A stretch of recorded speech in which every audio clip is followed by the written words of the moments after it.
Cool. So we're going to be doing the first one in each box. So you want to make sure that you're writing it down, and that should help you do the second one when it comes down to it. But I'm going through all the first ones first. So this was the first lesson we did after winter break in January. And so basically, see how they have the same basis right here? So all I have to do is make the exponents equal to each other. This was our first lesson. So make sure you're writing this down. You're doing the second one on your own when I'm all done. Then how do I get x by itself? Divide by -2, and you end up getting x equals -3. To check your work, you can put it in your calculator. So you can put down 3 to the -2 times -3, which should get you whatever 3 to the 6 is. Oh, I mean, I'm good. Oh, I didn't get it. So because they have the same base, we just make the exponents equal to each other. That's the first thing we learned. Yes, you'll be able to use the chart on the test. Thank God. So this next one, you are going to need the chart. And so the next one was what we learned is with different bases. And so right here, I could see, okay, 2 and 8, they are not the same base.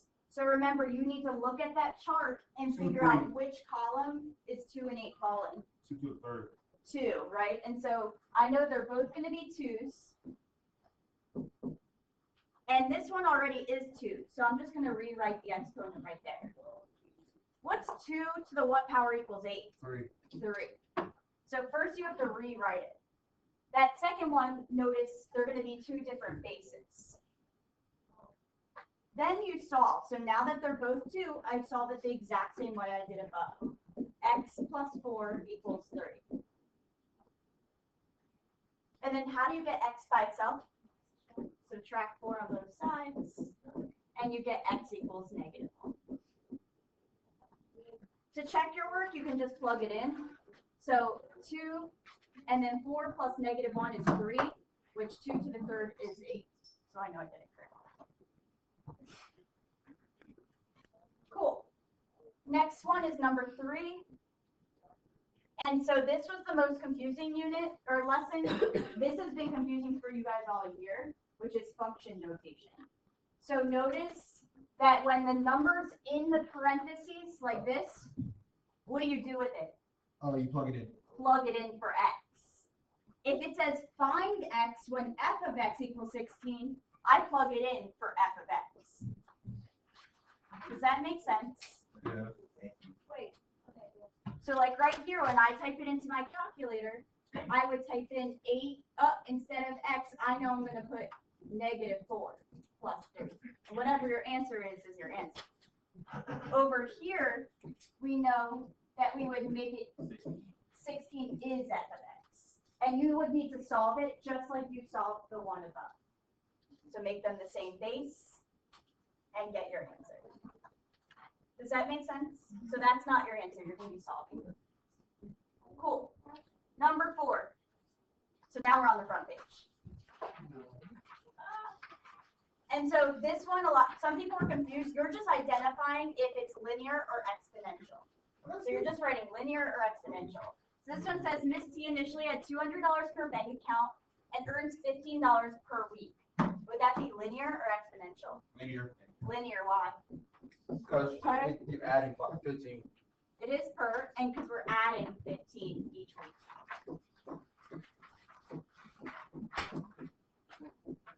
This next one says Miss K initially had $3 in her bank account, and it doubles every week.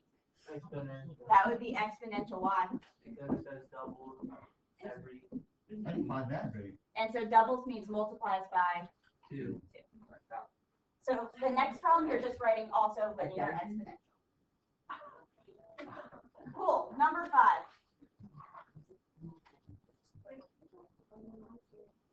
This one says, right, so the first one is writing it. The second one was just identifying. So this says, write the equation for the following. So the initial amount of $500 and decreases by a rate of 7%. So remember, your equation is y equals a b to the x. And so my a is my initial amount. What do I start out with here? 500. Beautiful. So when I write my equation, I know 500 is gonna be my A. I thought 500 was a lot. Nope, that's your A. You're thinking, your initial amount is just always your A. Your Y, we're So just what writing, is a lot? we're just writing an equation. I think you're thinking of solving. Yeah. Now, decreases, would I subtract it from 1 or add it to 1? Yeah, so it's 1 minus, because it says decreases, 7%.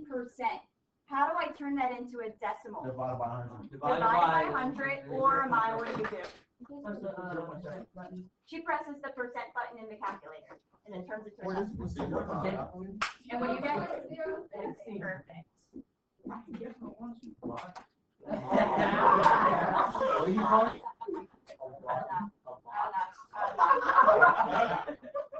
All right, last thing I need to do. Keep recording. Last thing I need to do is subtract this. So what is 1 minus 0.07? 0.93. 0.93. That's your answer. Just so you know, this is recording. Sit up. So the next one you're doing on your own, you're just identifying what's the initial, what's it growing or decaying. Next one, number 6. So these are the word problems. That's what we did the next class. So this says the foundation of your house has 3,000 termites. The termite population grows at a rate of about 3.2% per day. How many termites were there after 10 days?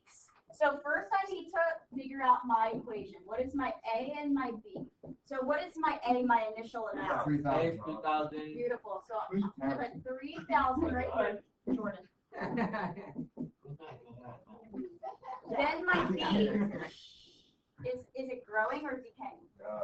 Growing. So when I add to 1 or Equals subtract? 1. Parentheses 1.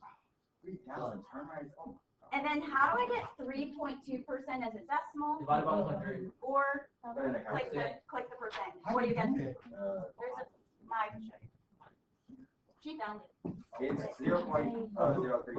0.033. Now, it wants me to find after how many days? 10. So I'm going to plug 10 in for X. And so all in your calculator, you're just putting this right into your calculator. You don't even need to add this. Because I'm looking for 10 days, so I'm putting this in my calculator to the 10th power. And so make sure you're writing this down because this is counting as a grade and I'm giving you half of it. We're gonna do the other side for like, I don't know. Doing the other stuff ourselves? Yeah. So what do you end up getting? 1.27024. Okay.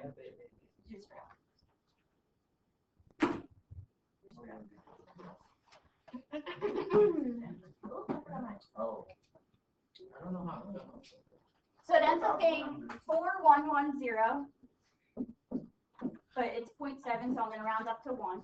So that makes sense, right? If it's growing, and in 10 years, if there's 3,000 and it's growing that percent per day, in 10 days, there will be 4,111. Ew. Cool. You're doing the next one on your own. All right, next one. Wait, okay, you know. All right, 7, you're graphing. Yeah, put that in the. Put it in your table. So you guys are doing this with me. Put it in your table, and then fill out your table. And then fill out the graph. So next lesson we learned is graphing. Remember, I'm going to write for this.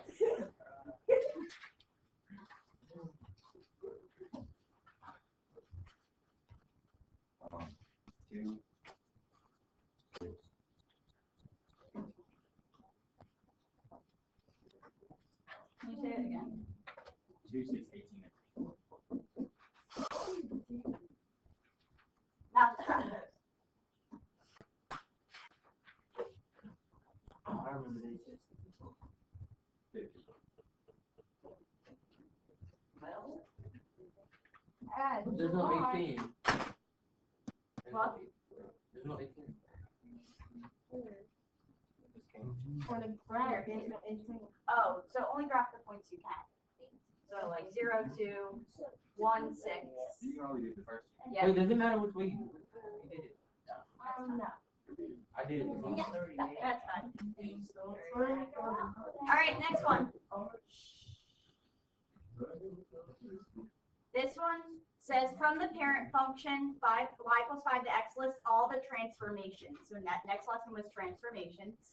So first, I know if there's a negative, what does that mean? It flips. Flips or reflects over what? Over X axis. Perfect.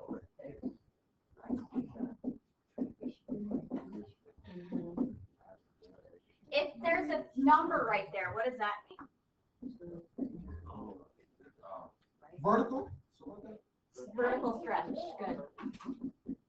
Vertical stretch of 3.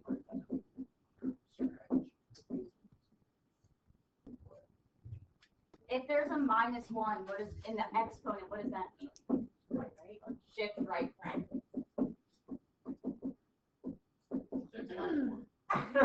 Beautiful. Shift down.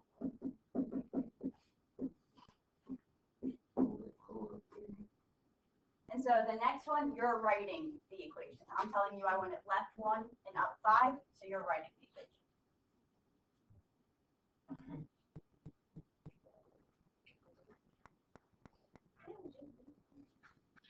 This is, we're just going through each lesson. Yeah, so this was lesson 9. All right, next one. Dang, we got to. All right, 10 was the characteristics. I hate Domain's always the same, negative infinity to positive infinity. The range, when we look at this graph, it ends up looking like this, getting closer and closer to 0. So they're asking about this equation. We're using this one. So what's the range? 0 to, Oh, you said that. yes. Does that make sense? Because it's going from 0, and if you look on your table, it's getting closer and closer to 0. The asymptote is at what? 0. The asymptote is, remember where it ends. Your asymptote is when x equals 0, or sorry, y equals 0.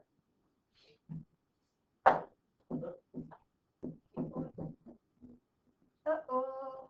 That's not get recording. End behavior, and this, all this is your open-ended for your test. All this is your open-ended for your test, just so you know. So end behavior, it's the same, this is the type of questions they're asking. Next, write this down. What? Just write this down.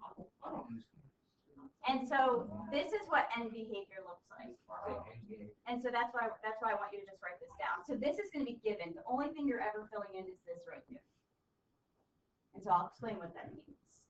This means, this says as x approaches infinity. So I'm going to go back real quick.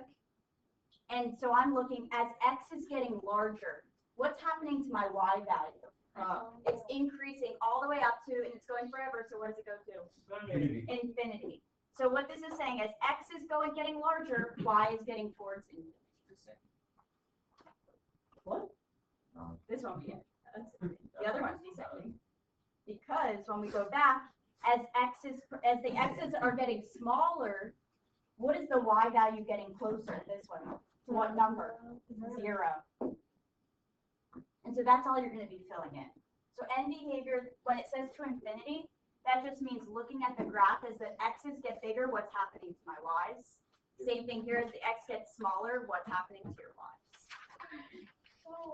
And then reading it left to right, is the graph increasing or decreasing? Increasing.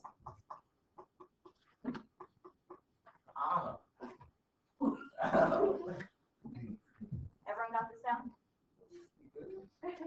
All right, I'm going to the next lesson in a minute. All right, next one. 11. So this is the one you did on Friday, the multiple choice one. So remember, when you're given multiple choice questions, first, what are we going to do with that equation? Put it in there. Put it in table. Do it.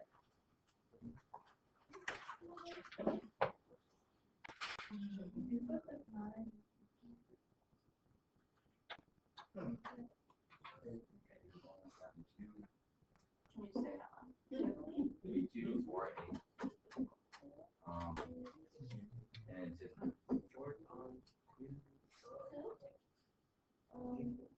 feel like oh, it's 8. oh. So when I'm looking at this, right, I'm just going to start with the y-intercept.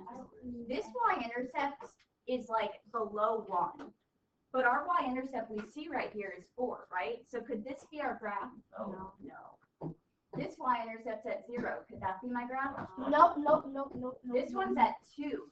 Can that be our graph? No, because you don't think. And this one's at 4. Can that be our graph? Yes. So you're using the table, and you can always figure out just by looking at what points the graph goes by. Yes, sir. Yes, And so even for the next one, identify points that this falls on. So what point is this right here? 2. 1, 2. 1, 2. What about this point right here? I'm not doing it. I don't know. I can't really see it that well here. But anyways, you're just writing the points down and then figuring out, okay, which equation represents that graph. So you're doing it back. Cool. Next one. We only got 2 left. This one is the one you did with Ms. Thompson on Tuesday. So this says find x when f of x equals 3. F of x is the same thing as what? Y, right? So I look at my y and I find 3, which is right here. What's that x coordinate? 0. Then this one says they give you x equals 1, find the y. So I go to 1 and I drag my finger up Oh, and I find that 6. All right, last one. 13, what we did yesterday. Find the average rate of change. So over the interval. So what is that? These coordinates are going to be your x or y coordinates. Like table, man. I will when I'm doing this. Then how do I find my y coordinates? Of that equation. Table, or you can plug it in. Don't do both. Don't do both. So you can either write in your table where it says y equals, you can do 3 to 2x and find where your x coordinates are 0 and 3, or in your calculator you could put 3 times 2, and instead of x, put 0. Get your answer. Same thing for this thing. Whichever method you want to do it, but you'll get the same answer. What do you end up getting? 1 for your line. Wait, 1. I got 729. Am I done? Bro. How would I have to go back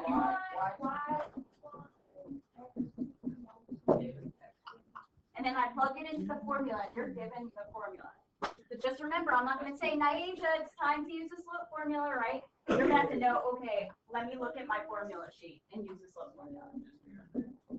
So it's y2 minus y1 over x2 minus x1. So when I plug it in, I get 729 minus 1 You over get 3 minus 0. 242.6666666. 728 over 3. You can just, does this reduce? No. You put it in empty? So you could just leave it like this. 728. You could just leave it as a fraction.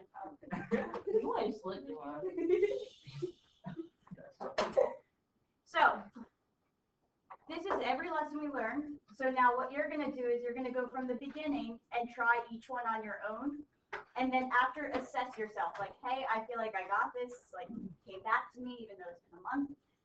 Hey, I don't remember this. I need maybe a little bit of help. And no means like I totally have no idea what you did. And I can't even start. So you're going to self-assess yourself by doing that second row. And when you're done, we're giving you time to do your delta math homework and catch up, because we know there's 13 lessons, we know there's not, we didn't have a lot of time this unit, so we're giving you time today to do your delta math. Cool.